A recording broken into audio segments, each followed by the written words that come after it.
So, Slice, will you pull this post up for me so I can read it for the people? Got you, got you. Here we go. Here we go. Boom. So, Keri Hilson says, men who provide emotional security and display wise leadership will get the softest, most feminine, relaxed, trusting, guard down, submissive, nurturing version of their woman. Wow. It's the process vlog. What's up, everybody? It's another one with me, Canary Balance, SLYCE Slice. What up? Lizzie, and we are the The process. What's Yeah. up, man? How you doing? How you been? Hey, forever kicking it. Another Friday Eve in the making. Almost through it. How about you? You know me, bro. Another day, another dollar. And we got some topics for y'all tonight. Yes, We are going sir. to get it started with Miss Keri, baby. Carry. So, Slice, will you pull this post up for me so I can read it for the people? Got you, got you. Here we go. Here we go. Boom. So, Keri Hilson says, men who provide emotional security and display wise leadership will get the softest, most feminine, relaxed, trusting, guard down, submissive, nurturing version of their woman. Wow. That's first thoughts. Wow. Wow. Why the hell you lying? Like, Right? why you always lying? Yeah. Yo, Carrie. All right. So first thoughts was like, because you try to get Carrie Hilson the benefit of the doubt. So I'm like, all right, is it that she's just being naive? Or is it that she's just out of touch with real life people? You know what I'm saying? Of I don't course. know. I think it's I think she's a little bit out of touch. Like someone like Carrie, she's been in the game for a minute, you know. Yeah. She came out with her hits like in 2007, and she had been writing for people a few years before that. So she really has not been around normal people. She's been around like pretty much high value guy after high value guy after high value guy. Yeah. Yeah. Like, You know, emotional, you can provide emotional support, emotional security, and display leadership and all that, and still get, you know what I'm saying? It's still outcome could be the same as if you was a horrible person. right. Like you there's plenty of men out here who do the right thing and they go run off and cheat with a lesser guy, even a broker guy sometimes. Or female. Or a female, whatever they prefer, but still it comes down to like that's not her being submissive no more. Nope. Yeah, that was a tough statement. I mean, I feel like, but she has the right to feel that way. I guess in her circle, that could be her experience, right? But I guess that's to make to put that out there. I'm wondering like where that came from. Like if I was to bump into Carrie right now or at the grocery store or something, I would ask her like, "Hey, like where did this come from? What I know experience?" where it came from. It came from her sitting around watching Kevin Samuels. Yeah, it had to. I feel like. Yeah, but I mean, like you said though, I want to give her the benefit of the doubt. I hope she's not like trolling, but like Carrie, that's not you can't lie to women like that or men like that.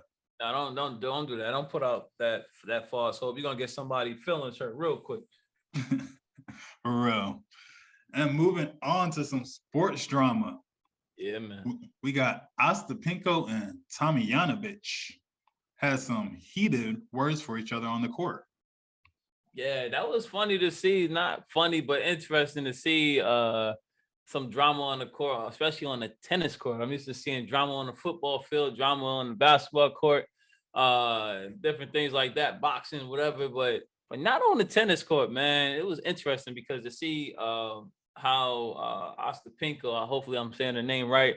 She was being a real baby. She was having a temper tantrum and arguing with the referee and doing all these things, just being obnoxious. Then she's like, I'm hurt and I can't continue right now just to get a break.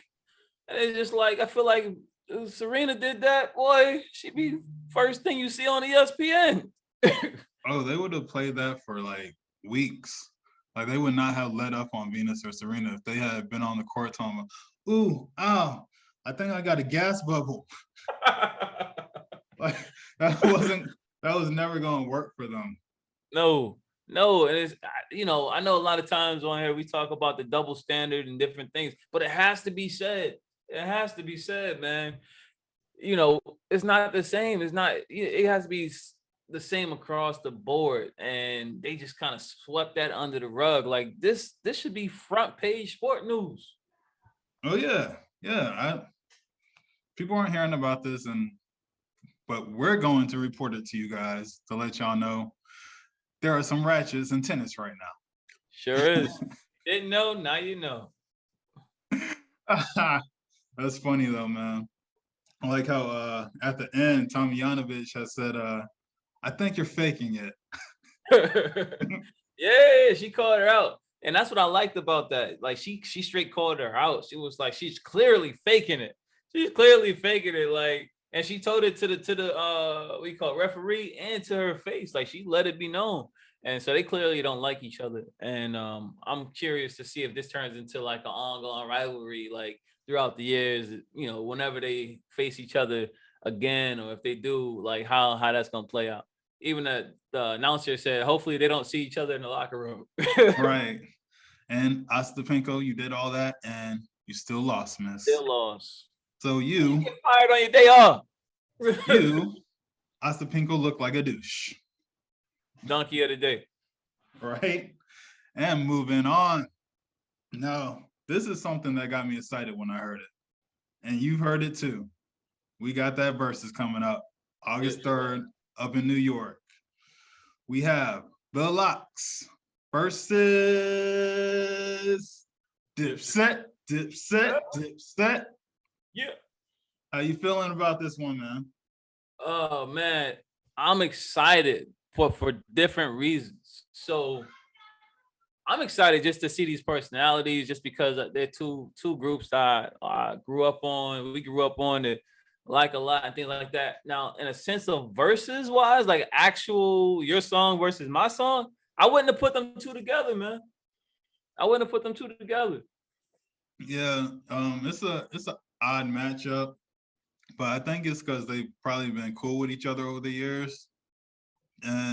But for me, I just think Dipset's gonna win this one. It might not be what everybody thinks, but I'm just gonna say it. For me, this is basically Dipset versus Jadakiss.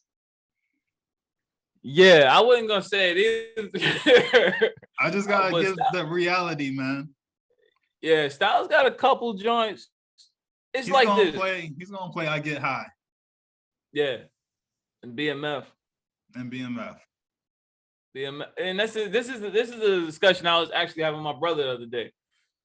Is versus for the culture, or is it like the popularity contest of who had the most hits? We need to have some type of clear understanding here what we're going into. Is versus a popularity contest in a sense of like who got the biggest hits, the most hits, or is it for the culture, meaning, yo, this track, like Jada had these bars versus Cam's bars? See, I look at it differently. It also matters on who's going against each other. Because for me, I view it more so as who has the bigger hits. Like when, say, Nelly and Ludacris went against each other. Yeah, Ludacris did win, but because Nelly played some bad songs. But there are like songs people counted against Nelly that were way bigger than anything Ludacris put out at that time, which I thought was kind of unfair to Nelly on that one. But I mean, if we're going like bars, let's think when Jadakiss went against Fab, that's how he kind of won. Right. Fab, yeah. And Fab didn't play certain songs for Jada during that time. Songs that if he would have played it, I would have counted it in Fab's favor because it was a bigger song. He was a bigger artist. But he didn't necessarily have better bars than Jadakiss. He had more popular songs than Jadakiss. Yeah, I think it's a sticky situation. Like, yeah, like, okay, I would have put like I was saying before, I would have put the Locks against like a state property or somebody where it's more gritty, more style match. You know what I'm saying? Because it's like now it becomes preference in a way. Like it's almost like, okay, some people might be like, yo, I like Dipset because of these hit songs or bigger songs, versus somebody who said, yo, I love the content that Styles P said on this track. You know what I'm saying? So it's kind of, but if you like, we going just general hits, yeah, I got Dipset. I absolutely got Dipset. We talking about just general hits because I feel like Dipset is almost like in the same lane when I think of Jeezy in a way. And I tell you what I mean by this. I can get in the car and I'm driving and I want something to ride to. I'll play Dipset or Jeezy. Yeah. Majority of the time over a Styles P song. I gotta be in the mood to hear. You know what I'm saying? Right. Going to the barbershop. You know what I'm saying? Something like that along that lines, whatever. Yeah, I feel you on that. For me, it's just growing up listening to Dipset, and I listened to a lot of Jadakiss too, but I just felt like Dipset just had more of an edge. Like they just made more songs that either were cool to get, that were hip to me at that time, or cool to me at that time. Man, Good producers. all they gotta do is just go ahead, go to Diplomatic Community, press play. Right. We built the city, songs like that. That's what I mean. Like those songs just were everything to me at that time. If I'm in a bad mood, if I'm happy, if I'm mad, sad, whatever it was, like they just had those songs for me. Even you go to Jewel's, like that song Jealousy. Me and my friends used to listen to that song on repeat. Is there rules? Like, okay, because now you know, now that we really thinking about this, Dipset can win this off of straight group songs. I mean, Get Crunk music, like all of that, right? But if we go into the bag individually, now you bringing in Jim Jones, Ballin, and all these Product of My Environment. Yeah, that's like one of the best. like different joints, or like Summer in Miami. Like even Wasted Talent. Like he got a bunch of stuff. But then you bring in Santana. What's that? The Whistle song or whatever. Whistle. You know. Oh yeah. It was called Whistle or something like that. Yeah. So he got the Mr. Postman. Oh yeah. Oh my gosh, I forgot that shit, bro. Come on, man. It's like high school shit for